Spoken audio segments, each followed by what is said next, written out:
Olá, pessoal, tudo bem? Boa tarde. Mais um episódio aqui do nosso podcast Cotidiano e Direito. E hoje a gente tem uma convidada especial, a Ariane. Ela vai falar sobre ansiedade. E o nosso podcast, ele é ao vivo e depois ele também fica gravado, tanto no Instagram como no YouTube. Se você ainda não segue, siga aí, porque tem muitas novidades sempre. E ele é transmitido, então, ao vivo às terças-feiras, ao meio-dia, quinzenalmente. Então, daqui 15 dias a gente já vai se ver novamente. Vou passar a palavra para a doutora Maine, para ela apresentar nossa convidada. Boa tarde a todos. Obrigada pela participação de vocês mais uma vez aqui, acompanhando o nosso podcast. Eu sou a Maine, advogada na área de Direito de Família, e sou apresentadora aqui junto com a Clarissa.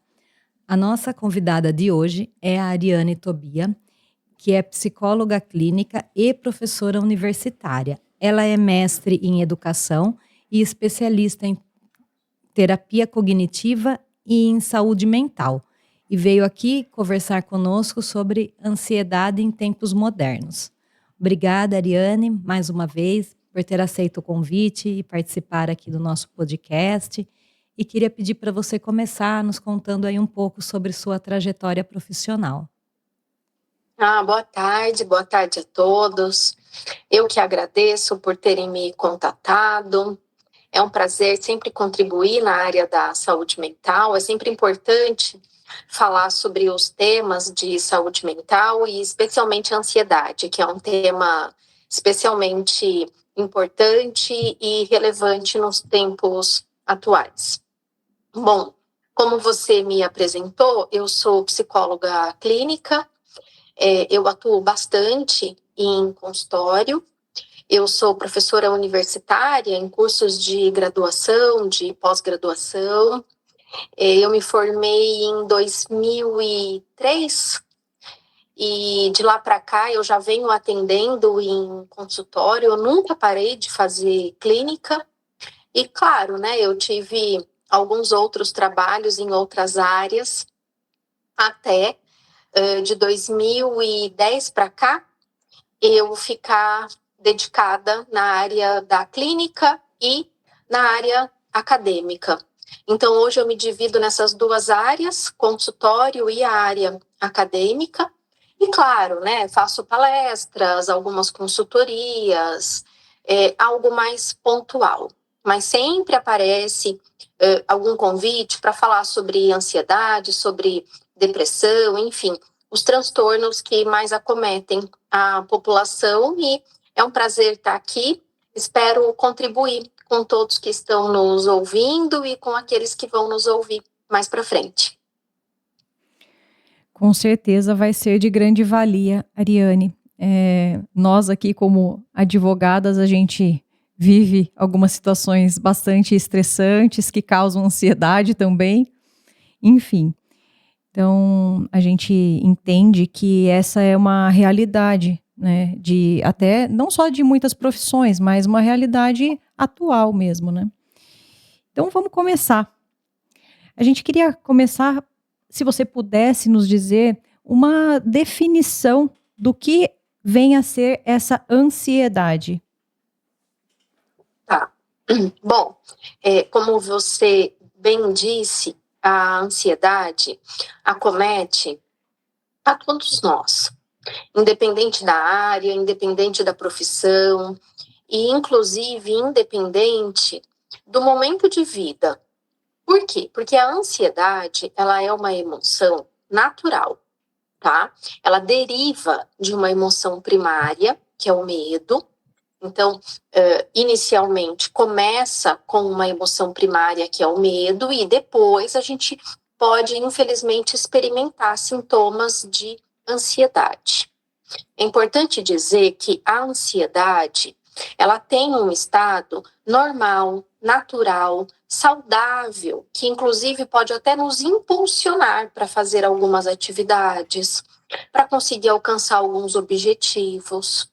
O problema é quando a ansiedade deixa esse estado natural, normal, que nos impulsiona a alcançar os objetivos, a realizar os nossos desejos, e passa a se transformar em uma ansiedade patológica. Quando que a gente pode dizer sobre definição de ansiedade patológica? Quando começa a ter prejuízos em várias esferas da vida. Então, eu começo a ter prejuízo na área profissional, na área interpessoal, eu começo a ter dificuldade para me socializar, eu começo a ter dificuldade nos relacionamentos afetivos, eu começo a ter uma descredibilidade da minha capacidade. E isso certamente afeta todas as relações nos diferentes âmbitos. Fora os sintomas físicos que a ansiedade pode gerar e que também geram, né, proporcionam, causam muitos prejuízos, porque o indivíduo começa a ter dificuldade para dormir, para se alimentar, dores, incômodos, desconfortos, enfim. Os sintomas, infelizmente, preenchem uma lista muito grande. E quando eu começo a perceber que essa ansiedade mais me paralisa do que me impulsiona, é um sinal de alerta para a pessoa começar a observar melhor, mais de perto esses sintomas e, se for o caso, procurar uma ajuda profissional. Nossa, Ariane, foi interessante essa questão que você trouxe do momento em que a pessoa pode observar se isso realmente pode ser uma patologia, né? Se a ansiedade começar a paralisar. Eu nunca tinha observado pensando assim, que seria nesse momento de talvez procurar mesmo uma ajuda. Mas a ansiedade, ela tem tipos diferentes? Como que é isso? Tem. A ansiedade, ela tem muitos tipos diferentes. Normalmente, a ansiedade acontece pela seguinte questão. As pessoas enxergam as situações ou uma determinada situação como algo ameaçador ou perigoso. É isso que vai definindo, que vai compondo a ansiedade. Então, eu enxergo a situação, por exemplo, eu vou para uma entrevista de emprego. E aí eu enxergo aquela situação como uma situação ameaçadora, perigosa. Eu acredito que eu não tenho capacidade, eu acredito que eu não vou ter um bom desempenho, eu passo a me desqualificar, eu não estou bem preparado, eu não tenho capacidade, vamos fazer pergunta que eu não sei responder. E a partir do momento que o indivíduo enxerga essa situação como ameaçadora, automaticamente o sistema de ansiedade começa a ser ativado. Então, o sistema nervoso central entra em ação e é ativado o sistema nervoso central simpático. É onde eu começo a me preparar para encarar a situação.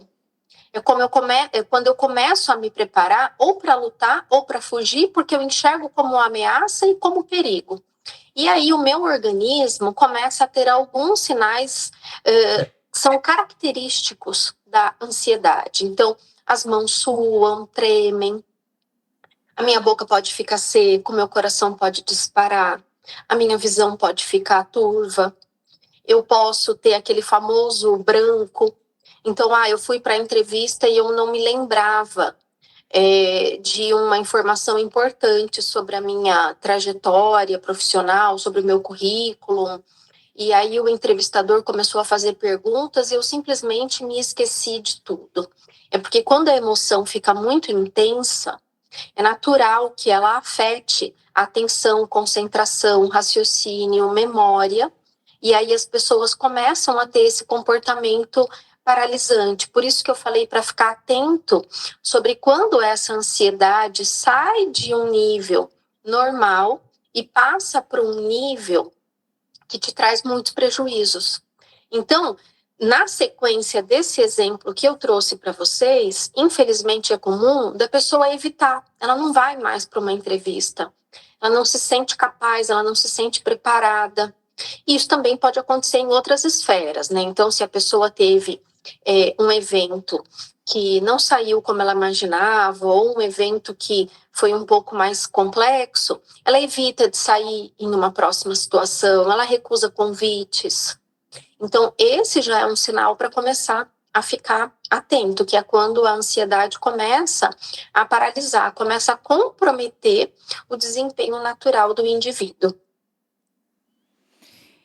Então, Ariane, pelo que eu estou entendendo, uma das causas, então, dessa ansiedade é quando a pessoa ela não consegue lidar com essas emoções e ela acaba antecipando, às vezes, até acontecimentos que talvez nem venham a ocorrer, né? Mas ela se sente, não sei se amedrontada, desafiada por aquilo, e ela acaba ficando paralisada ou não conseguindo administrar esses sentimentos. É isso mesmo? Perfeito. É exatamente assim. Bom, então, como eu disse, a ansiedade, ela deriva do medo. Então, quando você usou a palavra que a pessoa se sente amedrontada, é bem por aí mesmo. Então, a pessoa se sente amedrontada, ela cria cenários imaginários na mente. Então, esses cenários, eles só existem na imaginação desse indivíduo, porém, ela sofre realmente. Então, eu sempre digo que é um sofrimento real por uma situação imaginária. Então, ela antecipa situações mesmo, ela catastrofiza essas situações que ainda não aconteceram por conta da pré-ocupação. Então, ela se ocupa antecipadamente de algo que ainda não aconteceu e, com isso, ela vai criando cenários. E se eu não tiver capacidade para resolver, para responder? E se eu não tiver uma boa resposta? E se eu não conseguir acertar? E se eu não conseguir obter o meu objetivo, o sucesso, enfim? Então ela já começa a imaginar que ela não tem essa capacidade e, de fato, sente medo, se aterroriza, infelizmente até se paralisar e evitar as situações, porque ela acredita que evitando é uma solução. Então, o comportamento de evitação faz com que a pessoa demore para procurar uma ajuda ou, enfim, reconhecer que está ansiosa, porque à medida que ela evita, a ansiedade diminui. Só que numa próxima situação, a ansiedade vem dobrada, triplicada. Então, o ideal mesmo é o enfrentamento. Só que às vezes esse enfrentamento precisa de alguns recursos, por isso que é importante conhecer, se informar, se psicoeducar sobre o termo ansiedade. E sobre isso também, até nessa questão de buscar conhecimento, eu penso que a terapia seja fundamental, não é, Ariane? Porque a pessoa pode não estar percebendo que ela tem essa ansiedade, que isso pode ser patológico ou não. Então, um acompanhamento profissional ajuda muito, né? Acredito eu. Sim. O acompanhamento psicológico, bom, eu sou suspeita para falar, eu sempre considero bem-vindo, mas, infelizmente, tem muito tabu ainda em cima de fazer terapia, procurar uma ajuda psicológica, psiquiátrica. As pessoas, infelizmente, usam alguns termos, algumas frases que, infelizmente, têm um tom pejorativo, né? Então, por exemplo, você não tá bem, você tá louca, você precisa fazer terapia, como se fosse uma ofensa. E, na verdade, o procurar ajuda psicológica é, de fato, para identificar o tipo de prejuízo que a pessoa está passando naquele momento, está enfrentando naquele momento, oferecer recursos, aumentar o repertório para que essa pessoa consiga administrar essas emoções de uma maneira melhor, ter um lugar para falar sobre as emoções sem julgamento. Tudo isso já começa a criar um universo de segurança para essa pessoa. E quanto mais seguros nos sentimos, mais fácil fica para enfrentarmos as situações que a gente julga serem desafiadoras, assustadoras, perigosas, ou enfim, né? Então, procurar ajuda é sempre bem-vindo. Caso a pessoa não tenha recursos, caso a pessoa, enfim, ainda não entenda que é o momento de procurar ajuda, mas que pesquise sobre o assunto, né? Que, por exemplo, participe sobre serviços incríveis como esses que vocês estão promovendo, E tudo isso, de certa maneira, vai contribuindo com o trabalho do profissional de saúde mental, porque o indivíduo ele já começa a ter uma noção, fica mais fácil para ele reconhecer e fica mais fácil para ele aceitar a necessidade de uma ajuda profissional em muitos casos. Eu adorei esse termo que você utilizou, psicoeducar. É muito bacana mesmo. Eu sou suspeita, mas eu adoro. Eu falo que a gente tem que ter uma educação psicológica, porque todo mundo tá ali, né? Tem uma educação nisso, faz um curso disso, se atualiza naquilo. E a educação psicológica, onde fica? Então, é um termo muito usado por nós psicólogos, e assim como você, eu também adoro. Eu adorei, até mesmo, eu tenho 3 filhos, uma adolescente.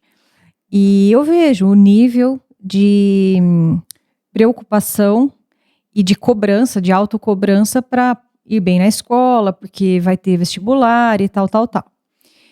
E eu vejo que essa questão de ansiedade, ela, na época já da adolescência, ela pode muito bem se apresentar, né? E então, veja, eu também enxergo a terapia como uma possibilidade de uma proteção para que isso não ocorra, tendo em vista que na terapia realmente é um lugar seguro para se falar, sem julgamentos, né, mas sim de orientação e fundamental mesmo, esse autoconhecimento e saber como que, né, como que é o esquema de pensamento daquela pessoa, por que ela às vezes sente tanto determinada situação, outra passa totalmente tranquila, né? Eu vejo que desde sempre essa questão do autoconhecimento, ela é fundamental, inclusive depois, né? Depois que a gente já tem uma profissão, nas nossas relações interpessoais também, né? E depois também, né? Com o amadurecimento que a gente também começa a não mais, a gente vai tentando, né? Se educar e se perceber para que a gente seja o menos ansiosa possível, menos voltada ao passado o mínimo possível, né? Usar o passado só como baliza mesmo, como retrovisor. Enfim, as situações também do dia a dia de estresse, né? Também, então, e a terapia, acho que, eu tenho certeza, na verdade, é um divisor de águas, Ariane. Sem dúvida, contribui muito. Se a gente for pensar até nisso que você contou, o exemplo da sua filha adolescente, e a gente colocar aí numa linha do tempo, a gente começa a perceber que as primeiras questões vão surgindo lá na infância. Então, eu sempre digo, olha, se você pega para observar um bebê, a respiração dele é perfeitinha. Ele senta direitinho, ele respira direitinho, tá tudo ok, de fato, porque não tem preocupações. Eu brinco, eu falo, olha, não tem um boleto para pagar, então tá tudo ok, tá tudo em dia. Conforme os anos vão chegando, vão surgindo comparações. E essas comparações, inclusive, é o que nos acompanha até a vida adulta. Então, a criança tá ali, foi para o primeiro, segundo, terceiro ano, os anos iniciais ali do ensino fundamental. E aí ela tem uma apresentação para fazer, ela começa a se comparar com um coleguinha, porque o coleguinha foi melhor do que eu, porque a roupa dele estava melhor do que a minha, porque ele tirou uma nota mais alta do que a minha, e assim vai. Depois eles começam a ter os primeiros encontros sociais ali na adolescência, às vezes começam a ter os primeiros momentos de interesse afetivo, amoroso. Aí, mais para frente, ele tem um relacionamento afetivo e, às vezes, ele, entre aspas, aí leva o primeiro fora, né? Pronto, já é o primeiro impacto. Ele já começa a respirar diferente. Depois, ele tem vestibular. Aí vem a pressão. Que curso que ele vai escolher? Infelizmente, muitos jovens não têm nem o poder de escolher a faculdade que vão cursar, às vezes são muito coagidos pelos pais. Ah, você tem que fazer isso porque isso é melhor. Ah, você tem que fazer aquilo porque aquilo é melhor. Tudo isso, imaginem o quanto de ansiedade que não gera no indivíduo.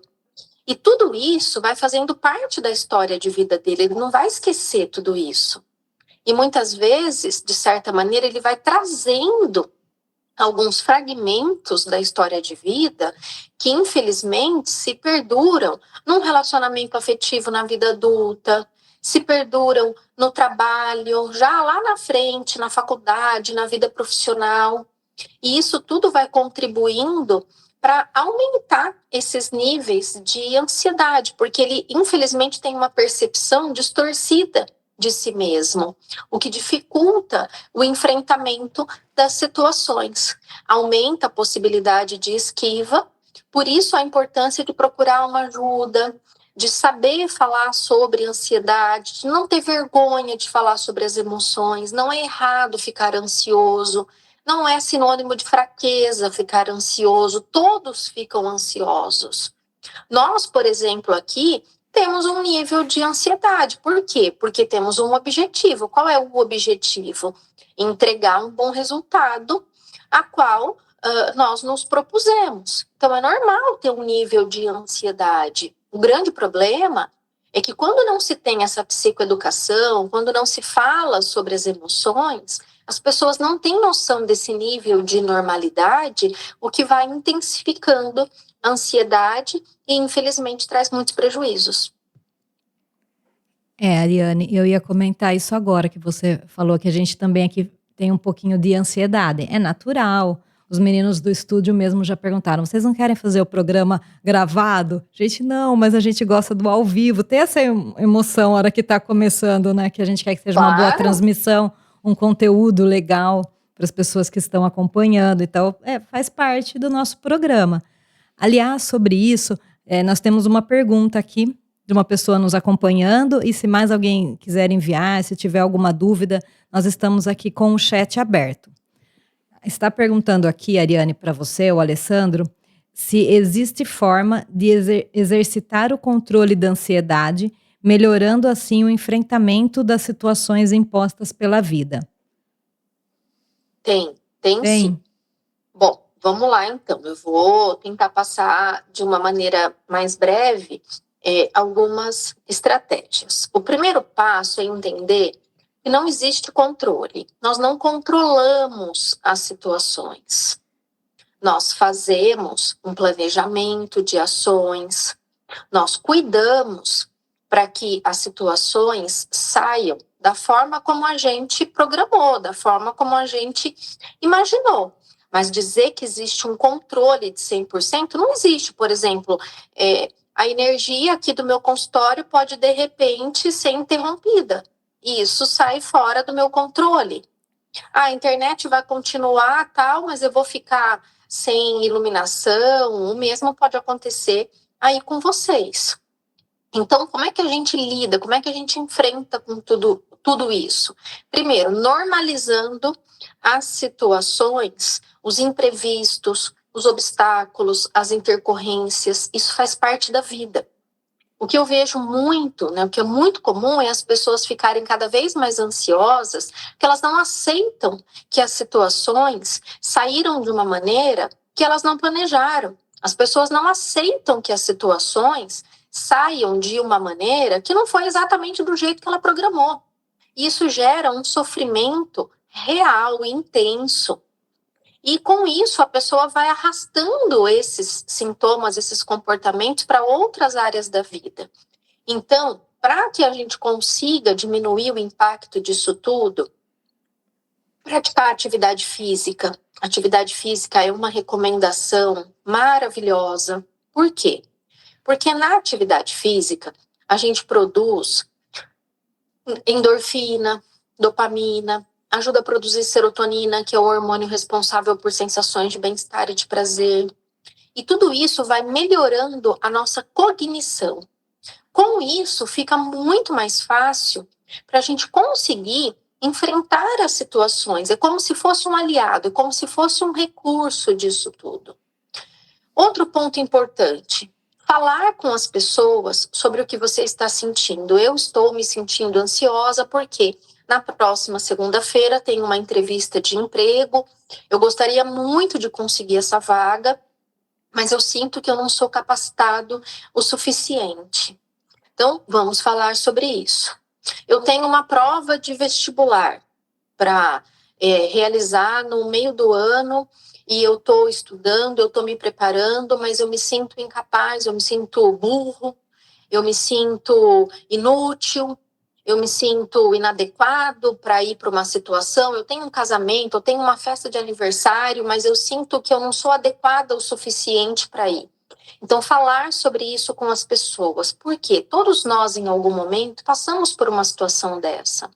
E a troca de experiências é fortalecedora, é encorajadora e também tem o objetivo de normalizar essas nossas emoções, porque às vezes eu vou contar para alguém e eu fico com vergonha, eu falo, imagina que eu vou contar isso, essa pessoa nem passou por essa situação igual a minha, é melhor eu nem falar.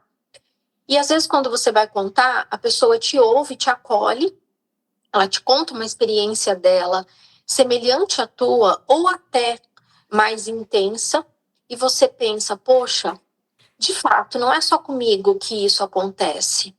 Logo, eu normalizo a situação, eu deixo a emoção chegar, para depois eu ver o que eu vou fazer com ela. Além disso tudo, né, de atividade física, dessa troca de experiência que é extremamente enriquecedora, aprender a respirar direito. Aprender a respirar pelo diafragma, depois é só dar um Google, respiração diafragmática.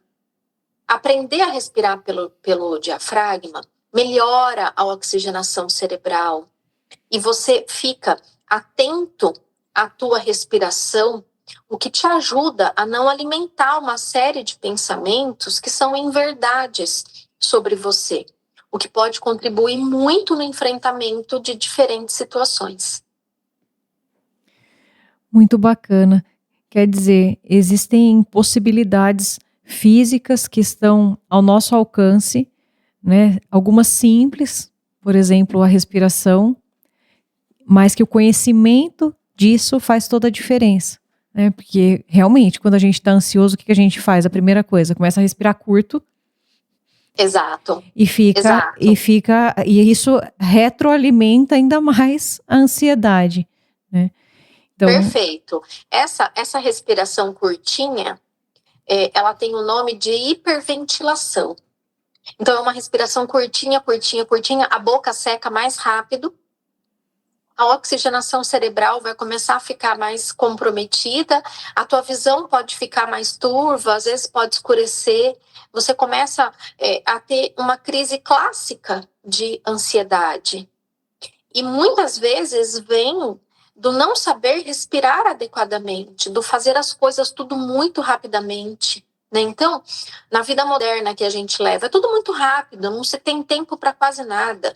Faz tudo correndo, vai almoçar, almoça vendo o celular, pagando conta. Vai jantar em família, aproveita para responder uma questão relacionada ao trabalho. Eu tenho prazo. Imagino vocês, advogadas. Eu tenho prazo. O prazo está curto. Eu preciso elaborar essa peça. O cliente está me ligando. Eu perdi o prazo. Imagina a culpa que não vem, né? Eu perdi o prazo. E agora? O que acontece? Né? Agora, a pessoa que não sabe lidar com isso, ela começa a alimentar uma série de pensamentos automáticos, que são pensamentos catastróficos mesmo.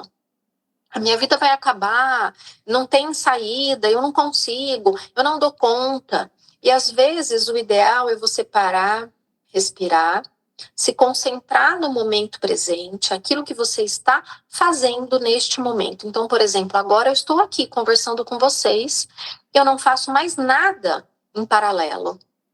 Se as pessoas conseguirem, pelo menos uma vez ao dia, fazer uma tarefa completa, sem dividir essa tarefa com outras ações, com outras atividades, ela já está, mesmo que em pequena quantidade, contribuindo para diminuir essa ansiedade. Então, por exemplo, a proibição de celulares nas escolas. Eu, sinceramente, achei maravilhoso, perfeito. Eu só gostaria que isso se estendesse para o ensino superior. Porque as pessoas não conseguem fazer tudo ao mesmo tempo.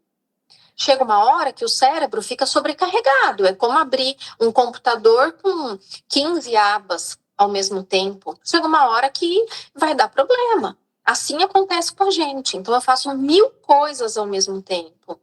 Né? É o famoso assoviar e chupar cana ao mesmo tempo. Não funciona. Você vai começar a ter prejuízos com isso. Né? Então, eu quero estudar, eu quero depois ouvir uma música, depois eu quero isso, eu quero aquilo. A pessoa começa a procrastinar, o que também contribui muito com essa questão da ansiedade, porque ela não faz, retroalimenta, como você havia dito, ela se sente incapaz porque ela não fez, porque ela não entregou, e na verdade não é uma questão de capacidade, é uma questão de organização, de pausas conscientes, para que você, de fato, faça apenas uma coisa de cada vez. Às vezes a gente faz uma ou duas, três, quatro de uma vez só. Faz, né? Chega do supermercado, empurra a porta da casa com o pé, joga sacolas no meio da sala, porque fez uma viagem só para não perder tempo, indo lá pegando as sacolas em 2 vezes. Natural. Mas qual a frequência disso? Quanto que você faz isso frequentemente na sua vida é o que te traz prejuízo, e por isso a importância das pequenas pausas. É isso mesmo. No dia a dia, muitas vezes a gente não se atenta, né, Ariane, do quanto a gente está fazendo as coisas de forma corrida. Mas você trazendo os exemplos, a gente consegue ver na nossa rotina mesmo como que poderíamos fazer coisas de forma diferente. Exato. Mas, Ariane, eu estava aqui pensando, você já nos explicou um pouco sobre os fatores de risco da ansiedade, mas queria pedir se você pudesse esclarecer um pouquinho mais, que eu acho que é bem importante isso. Claro, claro. Eu sempre divido em fatores de risco e fatores de proteção, ou seja, aquilo que contribui para você ficar cada vez mais ansioso e aquilo que pode ajudar a diminuir os níveis de ansiedade. Então, o que sabemos? A ansiedade, ela tem fatores psicológicos, né? Então, a maneira como você enxerga a vida, como você se enxerga, como você enxerga o outro, como você enxerga as situações. Ela tem também fatores genéticos. Então, se você é de uma família de pessoas ansiosas, a probabilidade de você desenvolver um transtorno de ansiedade aumenta, né?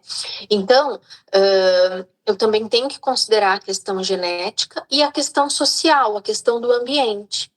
Muitas vezes, um ambiente ansioso vai te gerar mais ansiedade.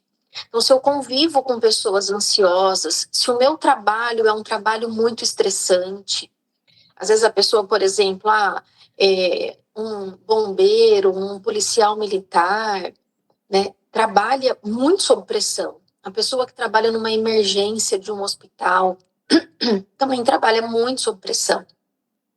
Então, existem situações do ambiente que vão aumentar os níveis de ansiedade. E aí, inclusive, pode até gerar ansiedade de um tipo mais específico. Você até tinha falado para eu falar um pouquinho dos tipos e eu acabei aqui conversando, me perdi um pouquinho nisso, mas eu posso desenvolver, por exemplo, síndrome do pânico, que é um tipo de ansiedade. Eu posso desenvolver transtorno obsessivo compulsivo, fobias específicas. E, inclusive, quando a ansiedade não é cuidada da maneira correta, lá na frente pode desenvolver uma depressão. Por quê? Porque a pessoa ficou por muito tempo em estado de alerta, ela cansa e, infelizmente, pode deprimir. Então, existem muitos subtipos de ansiedade. Como eu falei, por exemplo, da entrevista de emprego, o exemplo do pré-vestibular, etc. Também pode acontecer uma ansiedade de desempenho.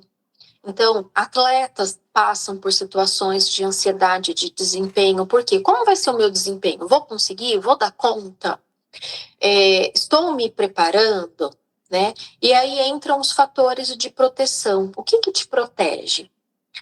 O preparo, o autocuidado. Então, ações de autocuidado. O que você faz por você? Você pratica atividade física? Você tem um hobby? Você separa um tempinho para você? Seja para você fazer palavras cruzadas que você gosta muito. Mas como você separa um pequeno tempo para você? O que você chama de um tempo de qualidade? Você almoça de uma maneira tranquila, sem engolir o alimento, que acontece muitas vezes com um número enorme de pessoas, né? Você tem um momento para tomar um banho tranquilo que seja. Então, são coisas comuns que a gente consegue praticar no nosso dia a dia. Às vezes, as pessoas se confundem até no momento de tomar banho. Ela está lá tomando um banho e ela está pensando em 1001 coisas que ela precisa fazer amanhã. E ela fala, nossa, eu já passei o shampoo 2 vezes ou eu passei uma só? Não, não. Será que sim? Será que não? Ela não consegue se perceber. Então, o autocuidado, você fazer as coisas com atenção, é o que a gente chama de mindfulness, que é a atenção plena, né? É você fazer as coisas com atenção, com cuidado, se conscientizar daquele momento e daquele comportamento, são também fatores de proteção. E, se necessário, claro, procurar ajuda profissional. Muitas vezes, essa ajuda profissional é a ajuda de um psicólogo e, às vezes, uma ajuda medicamentosa. Precisa também de um suporte de um psiquiatra. Mas eu sempre digo que um fator de proteção bacana é terapia, atividade física, hobby e autocuidado, né? Porque sem perceber, a gente está ali oferecendo uma série de coisas para as outras pessoas e a gente não se percebe.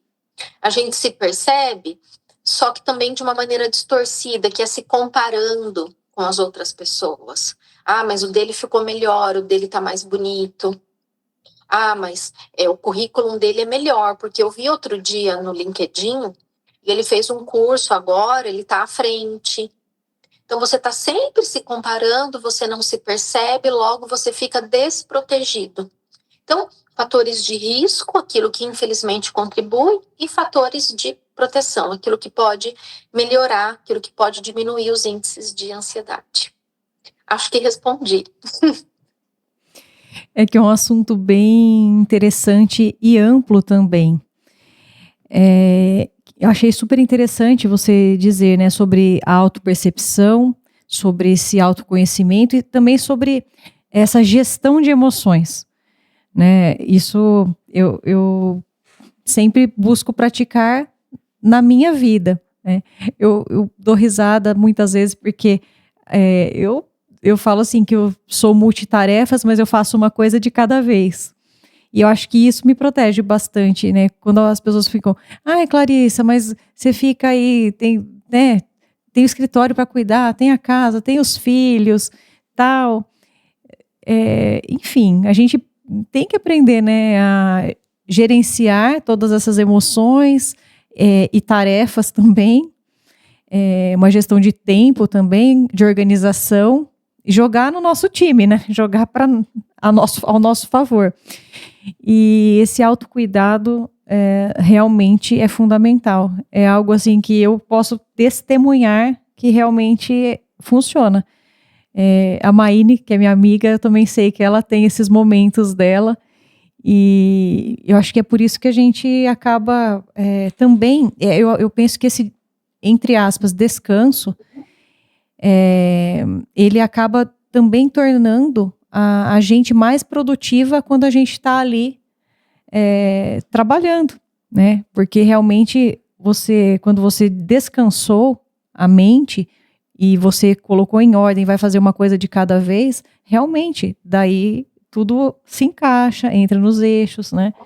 E saber também encarar esses desafios que você disse, né? De, entre aspas, imprevistos. Enfim, muitas vezes a gente não pode supervalorizar aquilo que está acontecendo, né? E administrar também, né? Porque realmente é bem ilusória essa questão de ter controle das coisas. E eu gostei bastante que você trouxe essa questão da comparação, né? você disse por várias vezes essa questão da comparação e de fato, né, acho que na atualidade, ainda mais com as questões que a gente até colocou aqui na pauta para nós falarmos um pouquinho da influência de redes sociais, realmente isso acontece, né? Você pega o recorte da vida de uma pessoa e acha que aquilo é a realidade, né? Exato. Então, Acontece, e acontece com muita frequência. O que eu vi é que depois da pandemia da Covid-19, aumentou muito a busca por acompanhamento psicológico. As pessoas desenvolveram, digamos que não necessariamente desenvolveram, mas ficou mais latente com a pandemia. Porque as pessoas começaram a ficar mais em casa, logo você começa a se perceber mais, você se incomoda mais com as situações que vão acontecendo. E a pandemia, né, tem até agora alguns estudos, algumas pesquisas aí, que apontam o quanto que aumentou o número dos transtornos de ansiedade pós-pandemia. E com isso, uma busca frenética por perfeição. Seja uma vida perfeitamente feliz, aquela vida da família Doriana, seja um trabalho perfeito, seja um salário perfeito, seja um currículo perfeito, ou uma pele perfeita, que o Instagram, infelizmente, trouxe muito com a questão dos filtros e etc. Né? Então, tem para todos os gostos. O LinkedIn tem-se um currículo, uma vida profissional perfeita. O Instagram tem-se um corpo, uma pele e, enfim, momentos de felicidade sensacionais. Então, você vai vivendo nessa situação, automaticamente acontece uma comparação. Ah, mas eu não tenho isso, ah, mas eu não tenho aquilo, me falta isso, me falta aquilo outro. E nessa busca incessante por ter aquilo que o outro tem e que eu julgo ser maravilhoso, primeiro, é apenas um recorte, eu não sei se é exatamente assim. Segundo, eu vivo mais a vida do outro, né, tentando imaginar as emoções do outro, a realidade do outro, e me distancio da minha própria realidade. Isso, infelizmente, afeta a autoestima. Então, tenho mais estima pelo outro do que estima por mim mesmo. O que começa a aumentar, então, essa necessidade, né? Ah, eu preciso disso, eu preciso daquilo, eu tenho que isso, eu tenho que aquilo, e a pessoa distorce a realidade. Inclusive, a gente até usa um termo que é conhecido como distorção cognitiva. Então, eu enxergo de uma maneira distorcida. Né? Quem disse que eu não tive um bom desempenho? Quem disse que não tá bom? Né? Quem disse que eu não posso aprender a, por exemplo, fazer cerâmica aos 45 anos de idade? Quem disse que eu não posso aprender a andar de patins com 45 anos? Quem disse que eu não posso fazer uma faculdade de direito, uma faculdade de psicologia, uma faculdade de medicina com 45 anos? Ah, mas é porque nessa idade eu vejo que as pessoas já estão consolidadas profissionalmente. Então, essa comparação acontece muito mais do que a gente imagina, né? E a maneira como as pessoas interpretam essas situações e essas realidades é o que provoca o adoecimento, né? Então tem uma frase que diz assim: eu tive muitas catástrofes em minha vida, algumas das quais realmente aconteceram. Então muitas vezes eu catastrofizo na mente, mas na realidade não aconteceu, e muitas vezes porque sem perceber eu deixo de viver a minha vida, eu deixo de fazer coisas por mim e estou fazendo ali, me comparando aquilo que eu vejo nas redes sociais. Então, a modernidade, ela traz muitas riquezas. Ah, eu tenho um acesso fácil a praticamente tudo na palma da mão com o meu smartphone, mas ao mesmo tempo eu tenho riscos. A gente vê muito o adoecimento dos adolescentes se comparando, se sentindo feios, se sentindo inferiores aos outros colegas, né? Então, já desenvolvendo aí um quadro de ansiedade na adolescência, às vezes sem cuidar, isso aumenta demais e a conta chega para pagar na vida adulta. Então, tem que tomar bastante cuidado, às vezes fazer um detox de redes sociais, seguir as pessoas que realmente são importantes para você, aquelas que têm uma realidade, de certa maneira, semelhante à sua. Às vezes você segue lá um influencer que leva uma vida que é pouquíssimo provável que você consiga levar uma vida semelhante à dele, mas você fica nessa busca, você não alcança e ainda sofre. Então, cuidar das redes sociais, cuidar do seu dia a dia. Claro, somos multitarefas? Somos. De fato, eu também faço N coisas. Mas como eu planejo para fazer essas coisas? Como é a logística disso tudo? Eu estou me sacrificando para conseguir fazer as coisas ou estou planejando para que as coisas se encaixem de uma maneira adequada? Percebam que há uma diferença muito grande e é exatamente aí que mora o saudável e o nocivo, para a gente ficar atento. Ariane, essa explicação, esse resumo muito bem feito que você fez das redes sociais, a gente tem já comentado algumas vezes aqui, a Clarissa e eu, porque já trouxemos um convidado sobre marketing nas redes sociais. Então, a gente sabe a importância disso, de estar nas redes sociais, de acompanhar outros profissionais ou pessoas que nos inspiram. Mas também a gente tem que aprender o limite disso, tanto dessa questão de acompanhar nas redes sociais, quanto da nossa exposição e principalmente de tudo que você explicou agora da questão comparativa e o quanto isso pode gerar essa ansiedade. E também a gente pensou já e conversou algumas vezes que as redes sociais, além dessa ansiedade, também causa uma correria maior. Parece que as coisas são mais imediatas nas redes sociais e a gente precisa fazer tudo naquele momento, naquele instante, viver as coisas mais rapidamente. Então, também a gente percebe que isso tem, sim, um lado prejudicial aí para o nosso emocional e que se já é difícil para nós adultos lidarmos com isso, talvez os adolescentes estejam sofrendo um pouco mais e até questões mais graves causadas aí, né, por esses influencers ou outros desafios, enfim, essas questões que a gente vê muito em redes sociais. Mas nós já conversamos aqui sobre os sintomas de ansiedade. Mas quais você vê que são os principais para ficarmos atentos? Tá.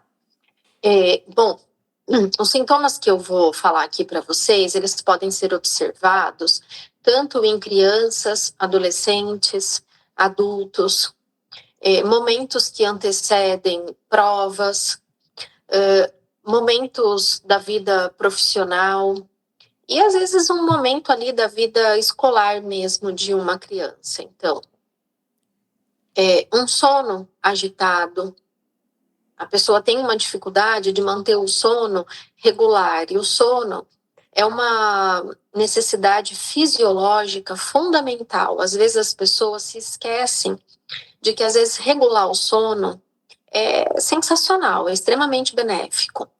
Então, você vai dormir e você acaba levando para a cama uma preocupação. Você começa a relembrar como é que foi o dia e encontra defeitos. Isso pode gerar insônia ou um sono agitado. Alimentação, né? Ou tá comendo muito ou tá comendo pouco. Dores de cabeça, tensão muscular, dores nos ombros. Às vezes as pessoas roem as unhas. Existem outros sintomas também que são muito frequentes na ansiedade, que são os desconfortos estomacais e intestinais. São muito comuns na ansiedade. Além de boca seca, fadiga e alguns sintomas emocionais, né? Então, uma autocrítica muito severa. Eu fiz a prova, eu tirei 10, mas é porque a prova estava muito fácil. Eu tive sucesso nessa área aqui, nesse dia do meu trabalho, mas porque fulano contribuiu, colaborou, então você vai se desqualificando, você vai se desmerecendo. Isso aumenta a autocrítica, aumenta a ansiedade, porque você começa a ter um senso de si muito diferente da realidade, né?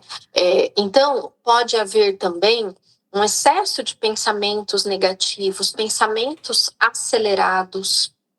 Então, eu penso muito, penso o tempo todo. Quando eu vou dormir, que é o momento de eu relaxar, eu não consigo me desligar, porque eu sigo pensando. Eu sonhei com alguma coisa referente ao meu dia, eu acordei pensando naquilo, e aí eu passo a fazer as coisas de uma maneira muito acelerada.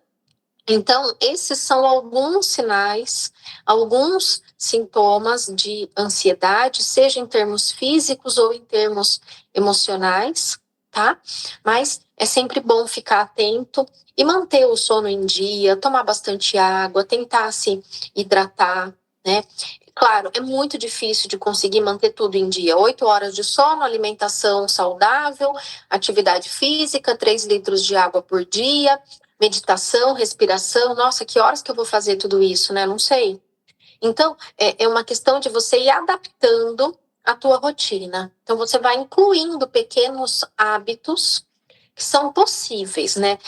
Digamos que você precisa pensar em abrir possibilidades. Você precisa pensar em se permitir hábitos mais saudáveis. A gente não vivia com celular há um tempo, foi um hábito que a gente adquiriu, que a gente desenvolveu. Não se tomava energético para ficar acordado, estudando ou trabalhando, foi um hábito adquirido. Logo, esses hábitos, eles são muito mais nocivos do que benéficos. Então, é como se eu fizesse do lado contrário. Eu vou incluir mais água, eu vou incluir uma alimentação mais saudável. E por que a minha alimentação precisa ser mais saudável? Porque também não tinha Cup Noodles há um tempo, tá? Foi de um tempo para cá. Tudo para ser mais rápido, para ser mais facilitado. Então, a ideia é você abrir caminhos, aumentar as possibilidades para você deixar que as situações benéficas começem a fazer parte da sua vida. Só que a partir de situações possíveis. Então, a respiração eu posso fazer em qualquer situação. Eu posso fazer dirigindo no caminho de casa para o trabalho, eu posso fazer antes da prova, eu posso fazer antes da entrevista do emprego, eu posso fazer enquanto estou atendendo um cliente, um paciente, eu posso fazer antes de dormir, eu posso fazer ao acordar. Então, são sim hábitos possíveis de serem incluídos na vida das pessoas. É que também é importante dizer que há uma grande resistência das pessoas, né? Mas é que você não sabe da minha vida, mas é que você não conhece a minha vida. E eu digo, bom, temos duas opções, você vai continuar passando por isso. Ou você escolhe passar da melhor maneira ou da pior maneira, mas vai precisar passar. Muito interessante, Ariane. Realmente trazendo para a prática tudo assim, com tantos exemplos, né? Tenho certeza que para o público começa a enxergar todas as situações, né? Na própria vida, e identificando é o primeiro passo, com certeza, para mudança.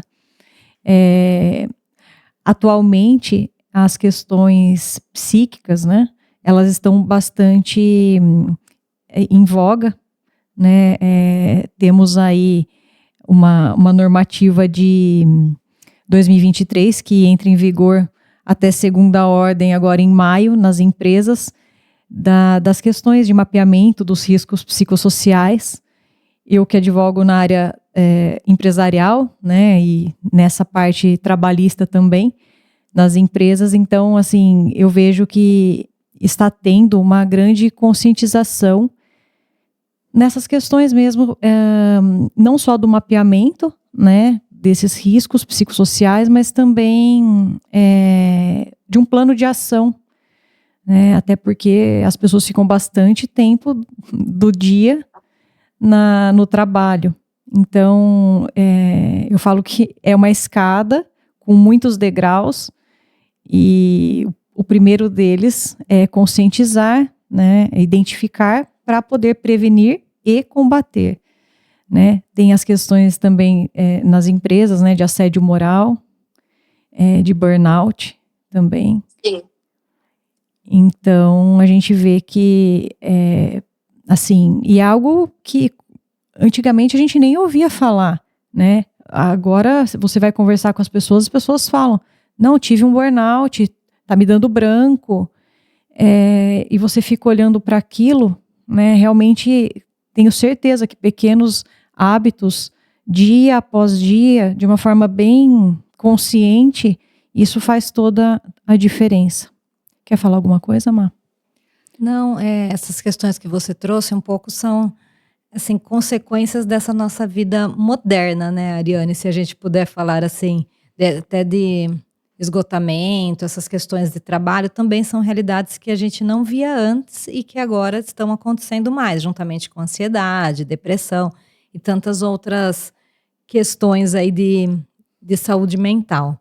Mas, Ariane, acho que teremos que convidá-la para uma próxima oportunidade, porque nosso tempo aqui está acabando. Então, queria pedir, se você quiser complementar, mais alguma informação que você acha importante trazer para a gente. Tá. De fato, né, essa questão da vida moderna, ela vai surgindo. Cada hora tem uma questão nova, tem uma questão diferente, seja burnout, seja assédio moral, seja questão de estresse, seja um esgotamento físico, um esgotamento mental, os dois juntos, enfim, né, são muitas coisas ao mesmo tempo e, de fato, fica bastante difícil para administrar.